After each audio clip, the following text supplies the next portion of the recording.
একবার মাহফিল শেষ করে যাচ্ছিলাম, বাসের পেছে বসে আছি, পেছনে ড্রাইভারের। রাস্তার মাঝে দেখে একটা কুকুর পড়ে আছে। ড্রাইভার সাহেব কুকুরের উপর দিয়ে না দিয়ে বাম দিয়ে চালিয়ে দিল। গাড়ির একটু সাঁকি দিয়ে উঠেছে। ড্রাইভারকে বললাম, ভাই আপনি এমন করলেন কেন? ড্রাইভার আমার বড় হুজুর, আপনি দেখেন না একটা মরা কুকুর পড়ে আছে, আমি ডবল করে ওর গার উপর দিয়ে চাকা চালিয়ে দেব, আমার বিবেক নেই?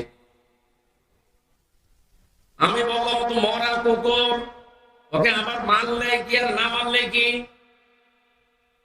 ড্রাইভার আমার দিকে ঘুরে বলছো, হুজুর আপনি কি আসলে হুজুর? আপনি কেমন হুজুর? আপনি দেখেন যে একটা মরা কুকুর পড়ে আছে, এরপর আমি ডবল করে গার উপরে চাকা চালিয়ে দেবো, আমার বিবেক নেই? না, আমি এই কথাটা শোনার জন্য ছিলাম। পৃথিবীর নিকৃষ্ট দুইটা